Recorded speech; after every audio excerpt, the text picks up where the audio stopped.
Hey, internet friends, it's Wednesday, and you know what that means. First thing I want to do is apologize for the sound of my voice. I know that I sound terrible, but believe me, it's not as bad as it sounds. I actually feel perfectly fine, just happen to have one of those little cold things going on.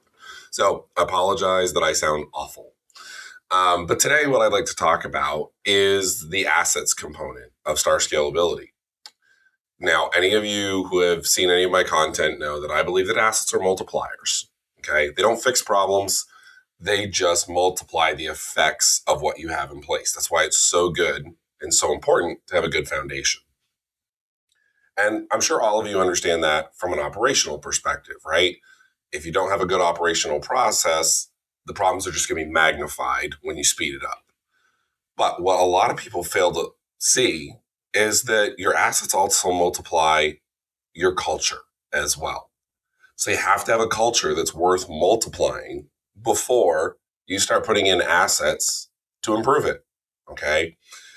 Now, what I'm talking about here are things like your instant messaging tools, whether you're using Teams or Slack or Messenger or some proprietary product. I know a lot of industries, due to regulations, have their own specific tools made specifically for archiving conversations because they're required by law to do so. And here's the thing. Those tools are great. Okay. They help speed up collaboration. They help speed up communication. And that's wonderful. And here's the problem. They also speed up gossip, negative talk, all those things.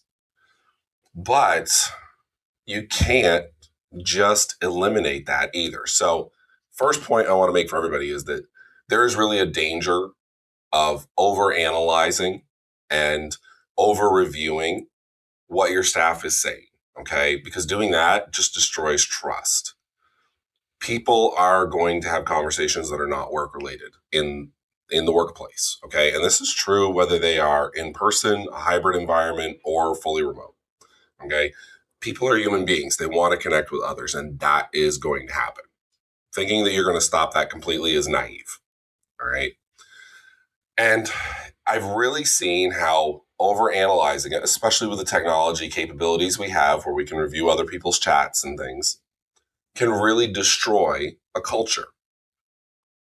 A couple of years ago, I was working with a firm that had actually a really good culture. They were a fully virtual firm, and they really had it dialed in. And for the first several years that I worked with them, everything was great until one day when the wife of the CEO decided she had to be in her bonnet about somebody on the team and decided that she wanted them out. But she couldn't just fire them because without a reason, they were worried about, the legal impacts to the company, we'll put it that way. So she started leveraging the technology, and she started reviewing that person's instant messengers on their instant messaging platform and looking for a reason to get rid of this person. This person wasn't really doing anything wrong. So she started making passive comments to others about alluding to the fact that she had seen things and making comments about things that were said in instant messengers that she would have had no way of knowing without reviewing this. And what she didn't think about was the fact that this started getting spread around, and people started realizing that how could she have known that was the question. And what really happened was she wasn't getting what she wanted. She didn't get to just find some slam dunk reason to fire the person. She was increasing her own frustration and wasting her time. And everybody else realized they were being watched, and they were being watched for the wrong reasons. Okay. They weren't being watched to make sure that they didn't violate some regulatory requirement or a law. They were being watched because somebody wanted somebody else out. So personal communication pretty much stopped. People started text messaging on their phones instead of communicating through the work platforms. They started calling each other on lines that weren't recorded, things like that. And that all just led to breeding that negativity because everybody felt that they couldn't trust leadership. And when that happened, the innovation and collaboration stopped as well. The reality is personal conversations are needed in the workplace. They are. Innovation and collaboration are a result of people learning how to work together. They bounce ideas off one another. They build empathy for one another. And trying to stop all non-work conversation in the workplace stops that connection. It stops the collaboration. It stops the innovation. And it stops people from caring about the company they work for and their colleagues within that company. And this applies whether you're in person, hybrid, or a virtual environment. So my tip for today for everybody is to remember that when you improve communication speed and efficiency, you're improving it in all forms.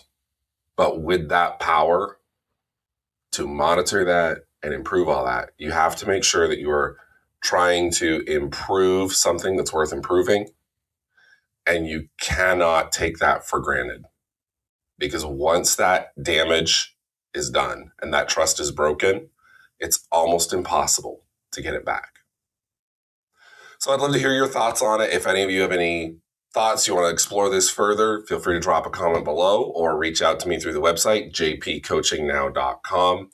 And I look forward to seeing you all next week in the next video. And hopefully I sound better for you by then. Have a great week, everybody, and wishing you many successes.